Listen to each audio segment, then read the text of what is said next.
few months, ever since release day actually, I've been using this phone every single day as my daily driver. And it actually is my phone, it's what I use. So I have a very good idea of what it's like to actually use that. And since I never made a review when it first came out, I figured now I would just tell you about my experience with it thus far and give you kind of a late review, kind of several months later type of video.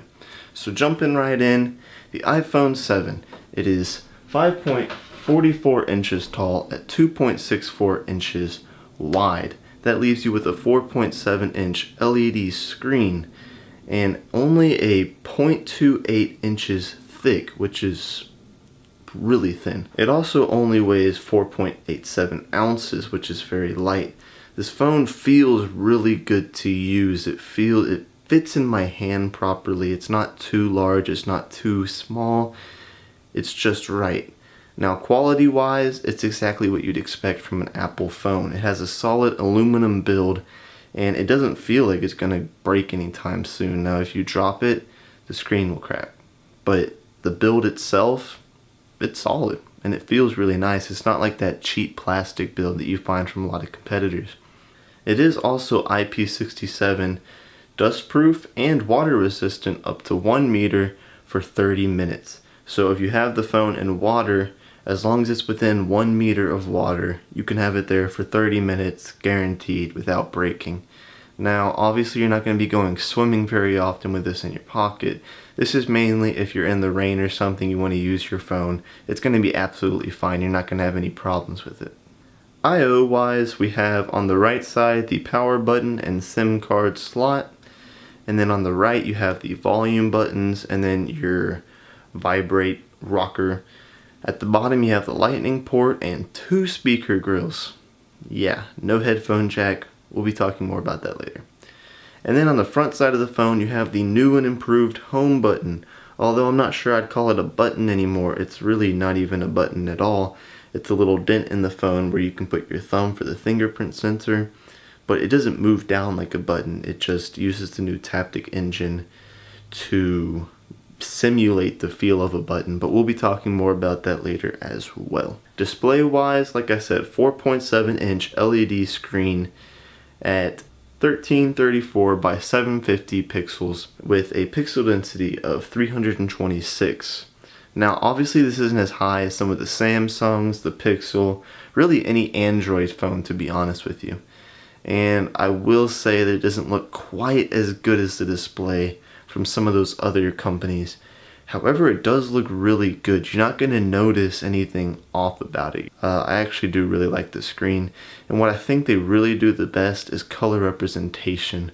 Reds look like reds, oranges look like orange, blue looks like blue, so on and so forth. That's something they did really, really well with this display that some other companies don't do so well with, even if they do have more pixels in their phone. Now unfortunately it is not OLED, which for those of you that don't know, OLED means blacks are actually black. They don't light up the display at all, so it gives you a true black color.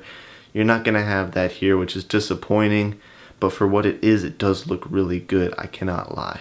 Now jumping right into specs, this is running Apple's latest A10 chip for both the CPU and the graphics processing, and it works really well, especially with the iPhone, how Apple's developing both the software and the hardware. They have the ability to optimize it to the best of their ability, and they do.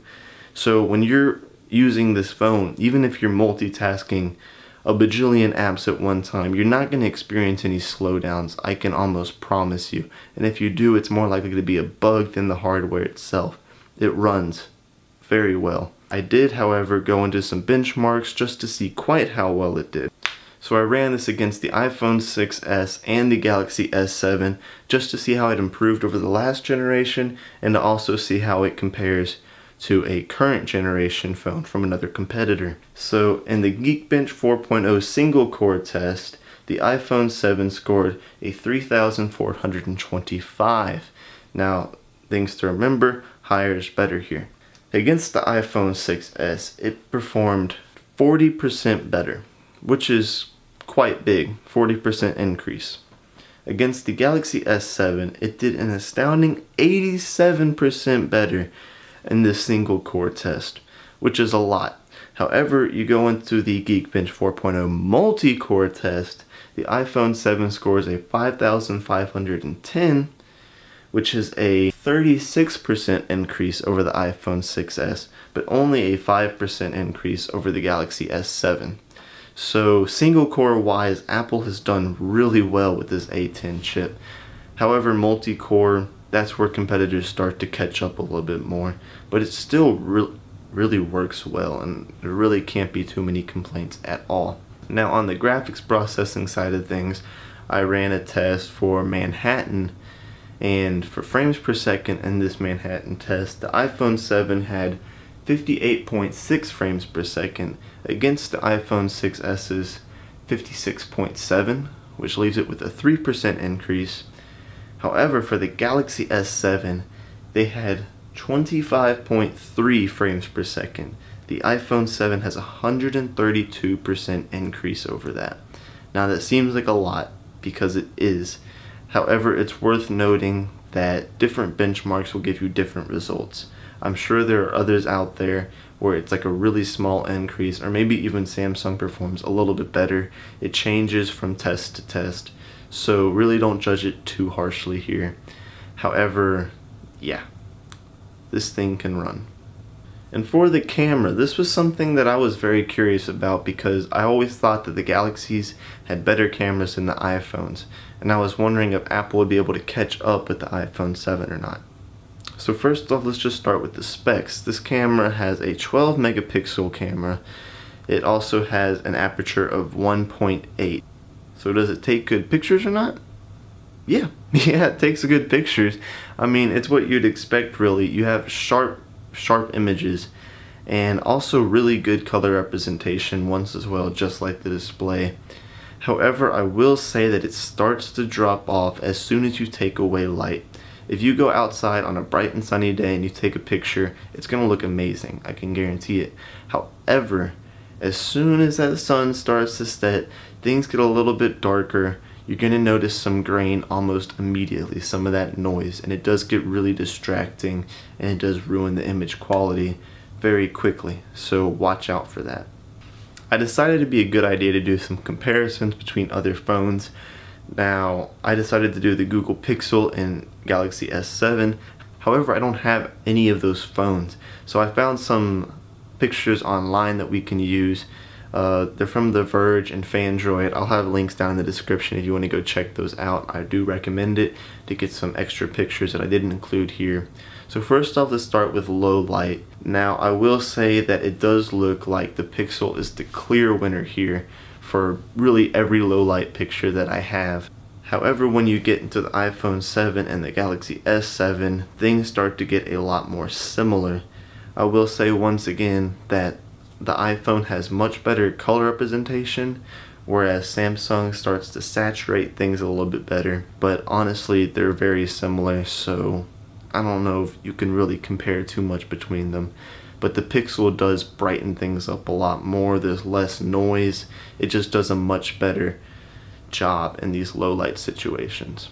Moving on to the well lit situations, things get a little bit closer. There's nothing that really stands out to be way better like there was low light with me. However, I will say once again that the Pixel is just a little bit sharper, and they also have good color representation. And then you have the iPhone where things are sharp with good color representation. I would say that the Galaxy has just a little bit sharper though, but once again, it is saturated, which some people like that about the Galaxy phones.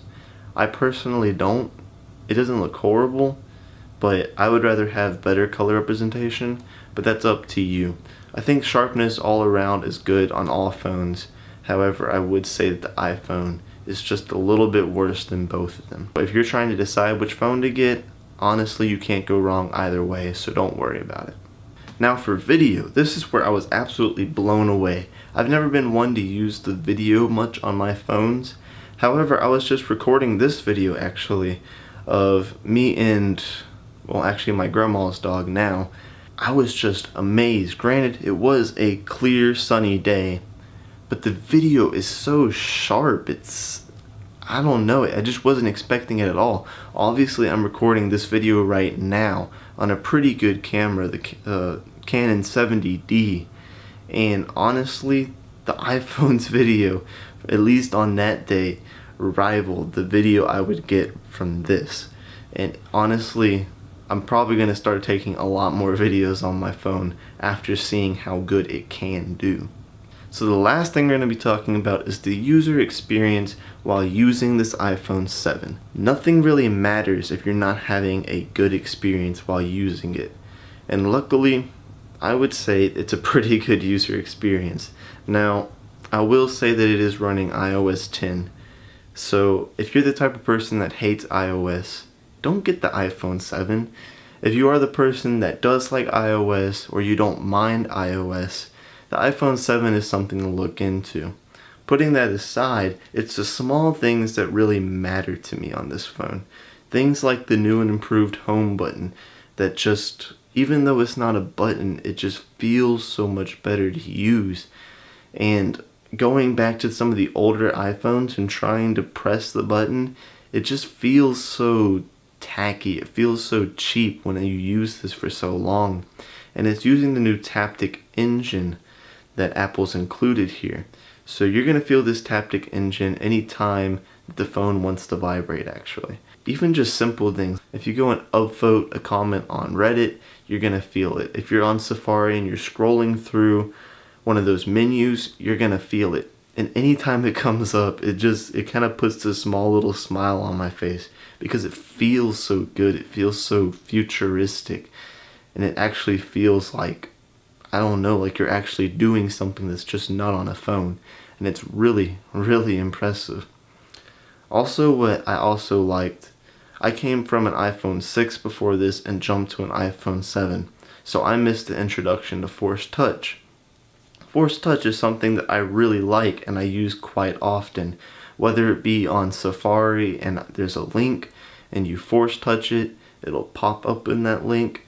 That's a really nice feature to have and something that's really underrated. Now, a lot of people can say that it's just a replacement for long touch, and it is.